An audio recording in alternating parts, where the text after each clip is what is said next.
finally, it all makes sense. Thank you, Minnie. That was great. Good to get that piece of history sorted out and figured out in my mind. Mo will be up in a second, but I'll let you know after Mo does hers, we will have a 20-minute break and you can enjoy some treats.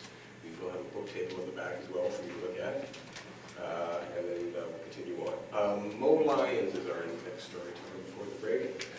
Most of you know Mo. She works at the Customer Service Center, service in the co-op, answering the phones, troubleshooting a million different things.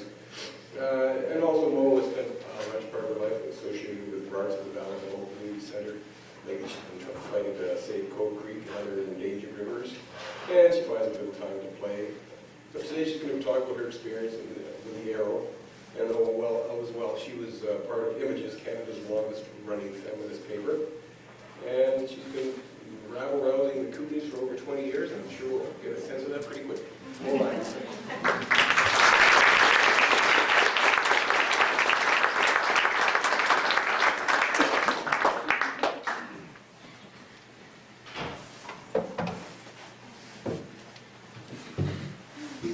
One of the things I was thinking is I'm going to tell you a story here that's my own personal history and your history and our history. And what I was thinking, when your personal history becomes history, it's kind of humbling, eh? And I thought Passmore Lodge was a particularly appropriate setting for this kind of thing.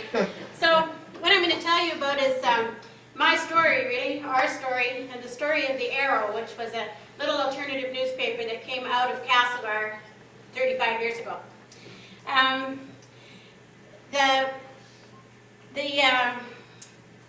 35 years ago, 1973 was when this happened, and I was 26 years old, so you can figure out how old I am now. These were the heady days of sex and drugs and rock and roll and radical politics, and did a lot of drinking in the High Arrow bar. I came to the Kootenays at that time because I had been living in Victoria. My relationship there had broken up. I'd been involved in the women's movement there and the food co-op and lived with some lefties and so on, but needed a new life, and so I drove to the Kootenays because I'd been here before and my brother lived here. So I jumped in my car, the turtle car, drove off to the Kootenays. And the turtle car, I got to tell you about the turtle car because it was kind of iconic in those days, and it was unique. There was a 51 Ford, remember they were built like this? But this 51 Ford, the back had been cut off, a big box had been built on it. There were pictures of two sleepy turtles on either side, and it said, one side bit said, "Behold the turtle." One side said, "Herd of turtles," because we were always saying, oh yeah, we're off like a herd of turtles. And the other side said, "Behold the turtle. He never makes any progress until he sticks his neck out." Well, a few years later, my friend Philip Pedini couldn't stand it that I had the male pronoun on my truck, so he changed it to "She never makes any progress until she sticks her neck out." And I thought that was a good motto for me.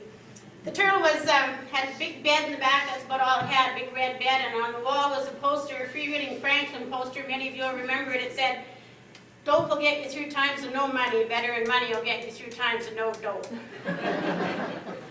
So I was driving to Castlegar, and this woman was on the side of the road, and I thought she looked interesting. She had a black cowboy hat and black fringes, and I picked her up, and her name was Dorothy O'Donnell, and she was a member of the Communist Party of Canada, Marxist-Leninist. Well, I'd never met a Marxist-Leninist before, but she seemed pretty interesting. She didn't talk much, though, but I said, "Where are you going?" She said, "I'm going to Castlegar." I said, "Why are you going to Castlegar?" And she said, "Well, there's an alternative paper there called The Arrow, and I want to meet the people that are doing it and see what they're doing." I said, "Oh, that sounds interesting." So we drove to Castlegar. She didn't have a clue where she was going, but my brother did. So I went to my brother's house and said, "Do you know where these people are?" And he said, "Yeah, I do. Actually, they're on Zuckerberg's Island." I said, "Oh, yeah?" She said, "And what's that?" And he said, "Well, here, I'll take you there." So he took us to Zuckerberg's. Well, Zuckerberg's, as you know now, is a museum, but at that time it was a hippie household. And interestingly enough, a couple years ago, I went to the island where the museum is now, and I said there were hippies living on the island here in the 70s, and they said, "No, there wasn't. Didn't happen. They weren't here." We've been written out of history, and it's only 35 years ago, folks, but it was an embarrassment to them or something, and they'd written it out. But in fact, we were there, and it was legal. I thought we must have been squatters, but we weren't. What it was that Ronnie Verju had been hired by the Zuckerberg family to be the caretaker of that house. And they had brought, the descendants of the original Zuckerbergs had brought electricity to the island. And by the time I got there was this crowd of people, there was a huge gang of people living there surrounded by rubble and posters and papers, and that was where the arrow was coming out of. So I was pretty fascinated by this, but I didn't really know how to get connected to it, and I was pretty shy, and I didn't know what I had to offer, and I didn't know what to do. But my brother came along, and he was the manpower officer in those days, and I needed a job. So he got me a job on the landscaping crew at Suringa Creek Park. And as it happened, Ron Verju, who was one of the mainstays of the paper, and Carl Kerber over here was on that crew, and and a lot of other people who were marginally connected to the paper, so I got to know them. We all told each other stories, and then one day Carl and a friend of his fell asleep on the job. They went into an outhouse that we were building and fell asleep, and they got caught, and they got fired. Well, I was outraged. I couldn't believe it that these people got fired, and they had no recourse. So I was in an uproar, and I was going to Ronnie, you got to do something about this. You got a paper. Tell the story, you know. Ronnie said, "You think it's a story worth writing? You write it." I went, "Okay, I can do that." So I went home and I wrote the story, and I said, "What chance did these guys have? What chance did these guys have? The hiring and firing boss was the president of the union, and our foreman was the shop steward, but the casual workers had no protection." And so this story came out in the paper, and a week later these two guys resigned their positions in the union. And I was like, oh my God.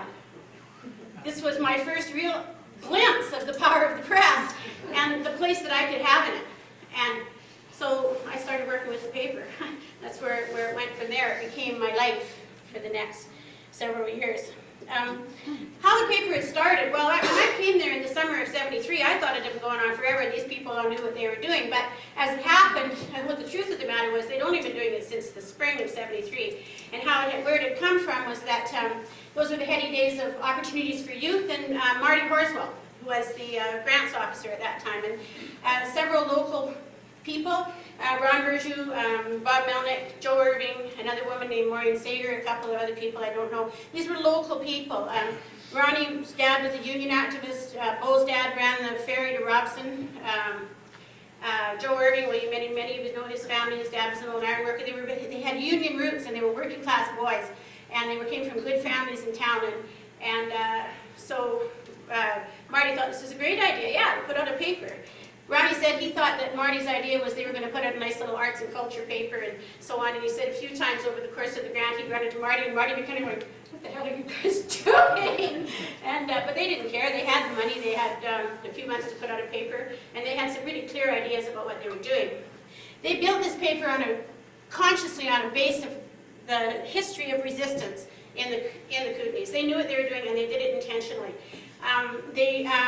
There was a long history of resistance. There was the story of Mine Mill, which was the great commie unions, which was the union at Kaminko. There was, of course, the story of the Duke Wars. There was even a Kootenai Liberation Front at one time, which was busted and had a big lawyer come up from Vancouver to defend them. And they set up the paper with some very specific aims. The intention was to support the independent Canadian union movement, which at that time was a big deal. To talk about working class history and support the working class movement, to support feminism, and to give a voice to the counterculture in this area, which was becoming a real factor in how things worked here. The independent Canadian union movement, many people don't know anything about it anymore, but at that time it was huge. The idea was that they were going to break away from business unionism and break away from the American domination of unions and form a independent Canadian labor movement. The main organization that did this was the Congress of Canadian Unions, the CCU, and in Trail it was the CWU, the Canadian Workers' Union, who was led by a real firebrand at those days named Doug Swanson. Some of you might know Doug Swanson now, not really think of him as a firebrand, but in those days he was a really powerful leader and people followed him. And they almost got the CWU, they almost did, but they didn't quite make it. And then they brought in another bigger union called CAMA, the Canadian Association of Industrial, Mechanical, and Allied Workers, and with a man named Jess Suckamore. But Suckamore, to most of us, wasn't the firebrand that Swanson was, and he wasn't from here. He resembled more what we call a pork chopper, and that movement failed, and it no longer was there for the paper to support. But there was lots of other union activity that the paper did support. There was, excuse me, the first contract at the Nelson Notre Dame University, which was the Association of University and College Employees contract. That was an independent Canadian union. We supported Sorwaka Women's Union, which was organizing the banks. The banks at that time were not organized. We supported the Faculty Association of Notre Dame University, which was actually a union of faculty. We wrote a story, we had a story called KFP, Kootenai Forest Products Supports Industrial Democracy, which talked about the young Klaus Offerman trying to save the pulp and plywood mill in Nelson, and we covered the lockouts at the pulp mill in Castlegar. Many of the people who were putting out the paper at that time had strong roots and strong connections to the unions, and the unions talked to them and trusted them to put out what they wanted to have said. One of the other interesting facts about the paper was that we had a little insight into the Doukhobor community, particularly into the Freedomite activity at that time, because Maureen Sager, who was on the paper, spoke Russian, and so she could understand what the Russians were saying amongst themselves before they spoke in English to the press. So we knew, for example, that there was strife within the Freedomite community. We didn't really understand it. We didn't know what it meant, but there was a big trial where Mike Fred Bayoff, Archangel, son of the living God, was on trial, and he spoke of Stefan Sorokin as a wolf. And we didn't know, we didn't really understand that was going on within the Freedomite community, but it gave us a glimpse that many people didn't have about what was going on within the Russian community at that time. I used to know Mike Bayoff a little bit. He used to pick me up hitchhiking. One time he was picked me up with this guy named Louis, and Louis was asking me about the hippies. He said, "Who are you people? Where do you come from? What do you believe in?" And I'm saying, "Well, we don't come from the same place. We don't really believe in the same things. We don't." And he was getting really frustrated, and he finally said to me, No, what I want to know is, who are your leaders?" So anyway, one of the things we did cover too was working class history. I wrote a big piece on Ginger Goodwin. Ginger Goodwin was an organizer in the Kootenays in the beginning of the century, and he was actually murdered for being a draft resistor. He was shot in the back outside of Cumberland, and his funeral march in Vancouver was the occasion of the first general strike in Canada. The people came out to support Goodwin, and this information came from the Kootenay Archives at Selkirk College, and this is a really, really important piece of information, is that Craig Andrews put together huge amounts of Kootenay information, and you can still put it in there, and there is an amazing archival collection at Selkirk that people can resource information about to this very day. One of the stories that I wrote was about fording coal. And my friend Mike Meredith had been an organizer for the Canadian Workers' Union and was an instrument mechanic at Cominco. And Cominco punished him by sending him to fording coal. And he hated fording. Fording was a terrible place to work. There were no women there. There was ugly trailers connected to by little paths through mud. And there were no women. And Mike was one of those men who really liked women as people, and he really hated it that there were no women there. So when he told me the story, we talked about that a lot, and I wrote the piece, and then one of the things that I said was, it would be hard to remember that a woman could be your friend and co-worker, when almost the only contact you ever have with a woman is a paid screw, or an erotic fantasy conjured up out of boredom and worked off into an old sock. Well, when that line hit the typesetting table at the Nelson Daily News, this woman leaped up from their typesetting machine and said, "I will never typeset for this paper again." And Warren Garner was this great man. He was actually a Christian family man and probably didn't really like too much of what we had to say, but he liked us and he supported us. He was really a good man. And he came to me afterward and he said, "Mo, if you got anything like this again, bring it to me directly."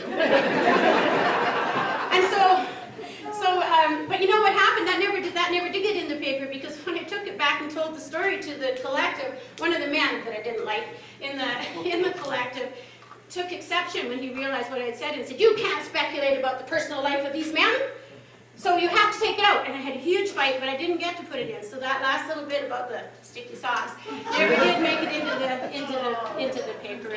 The censorship did not all come from outside. So one of the things I wanted to talk about was how hard it was to put out a paper in those days. You know, nowadays it would be so easy. You sit down at the computer, you just put it all together, it works.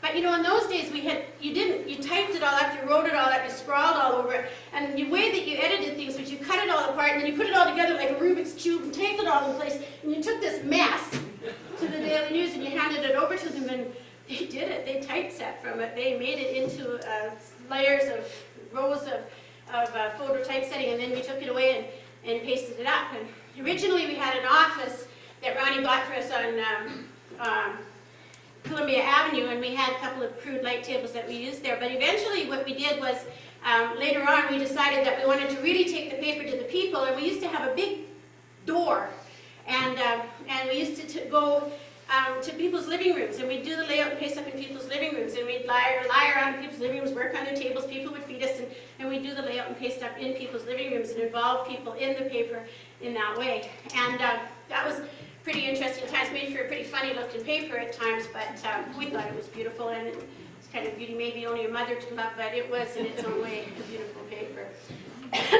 One of the things that happened during this time was people came from all over the place, like Anne Harvey here. She came here because she heard there was this alternative paper here in Castlegar, and people came from Vancouver. The Georgia Street used to be a collective, had been taken over by private ownership, and people who believed in the politics of collectivity came here because we were a dream. We were a dream. It was an alternative paper. It was coming out of the middle of nowhere. It was put together by working class kids, and it talked about real issues, and it was a beacon for people. And it also drew people from Canada University Press. Canada University Press was the news service for the university papers at that time. It was at that time a radical organization, and they really liked us. We really liked them, and that's how Rita Moyer came here. That Canada University Press had one of its conferences here, and we ended up going to conferences, CUP conferences, and learning more about the alternative press, and the CUP wanted to support the alternative press. So we were part of a huge ferment at that time. Eventually, Ron Berger left the paper, and I had learned everything there was to put out a paper from Ronnie. He and I worked closely together. It was funny because there was actually a big conflict in the paper, which I didn't really understand originally, between the traditional left and the counterculture. And of course, Ronnie represented the traditional left, and I represented the counterculture. But we worked really well together because we had to. And so we covered a huge amount of material. And then Ronnie left, and then Al Luthmers came along. Now, Al Luthmers was, many of you know, the architect that designed the Valpin Pole, but to me he was another mentor, and probably the most important mentor I've had in my life. He had a sardonic sense of humor and a highly evolved sense of politics, and was more feminist than I had ever dreamed of being, and really helped me develop my ways of thinking, and really helped bring different people into the paper, and shifted. There was a big shift in the paper that time. It became more and more came out of the community, and at one time we actually advertised that this entire paper that we were putting out, none of it had been written by the collective that put the paper out. All of it had been written by people in the community talking about what they were doing. We didn't edit anything. Only edited for spelling and for grammar, because we figured that was an issue of credibility, but people could say what they believed about what they were doing. So we talked a lot about feminism. We talked a lot about the counterculture. One of the most important stories we ever did from my